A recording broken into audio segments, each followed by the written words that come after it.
Hi, I'm Nathan Tannenbaum with these stories from the Las Vegas Review-Journal.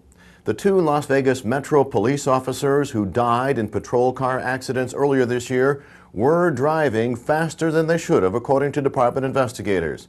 Wednesday, Metro Police Sheriff Doug Gillespie once again spoke about Metro's driving policies. On December 5th, a new driving policy went into effect for all members of the Las Vegas Metropolitan Police Department. The new policy includes a mandate that all employees will wear their seatbelts at any time their vehicle is in motion. The only exception for this wearing seatbelts is when an officer is expecting to exit the vehicle to take immediate police action and the vehicle is traveling at less than 15 miles per hour. Our new policy also includes some new rules about the use of lights and sirens. See the entire video on the ReviewJournal.com multimedia pages with a full report on the sheriff's comments in print and online Thursday.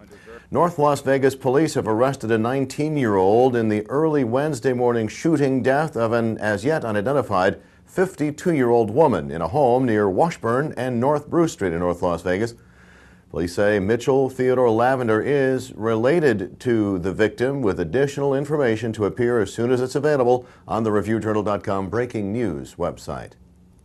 Other crime news, a 37-year-old British man, Michael Victor Lane, had his bail set at more than $2.25 million in the death and dismemberment of 44-year-old Ginger Candela.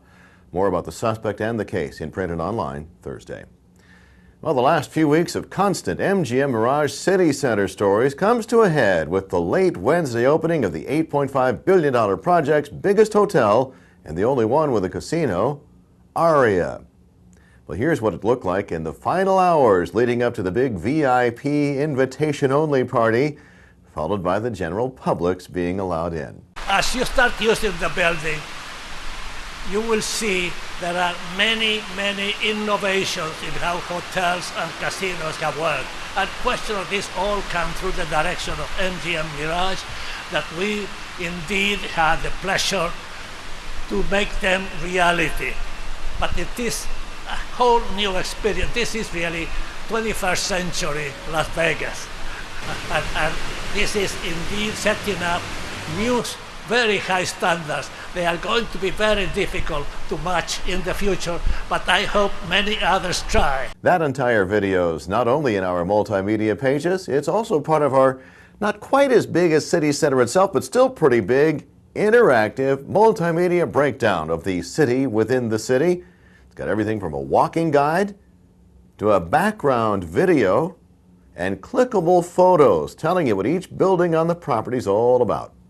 Now, as long as we're talking CityCenter, let's jump ahead to the Thursday Review-Journal Neon section, where the cover story is about the art that's all over CityCenter, including a Henry Moore sculpture. Check that out in print and online in Thursday Neon. The Thursday Neon also has media critic Steve Bornfeld's weekly column this week talking about how local television weathercasters made perhaps too big a deal out of a snowstorm that never really materialized.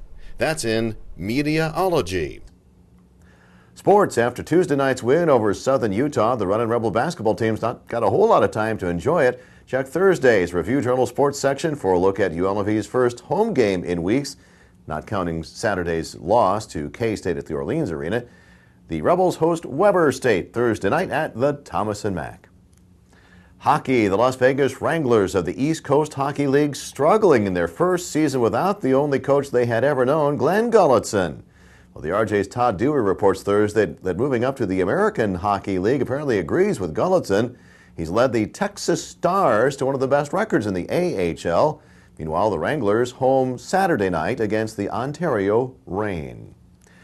Weather, well, heading toward Monday night's official arrival of winter. You'd think it was more like the beginning of spring in the desert. National Weather Service still talking about a mostly sunny daytime sky. Afternoon highs around 60. That is above normal for this time of year. Still chilly at night, though. Lows will be in the low 40s. For breaking news 24/7, you're at the right spot, ReviewJournal.com.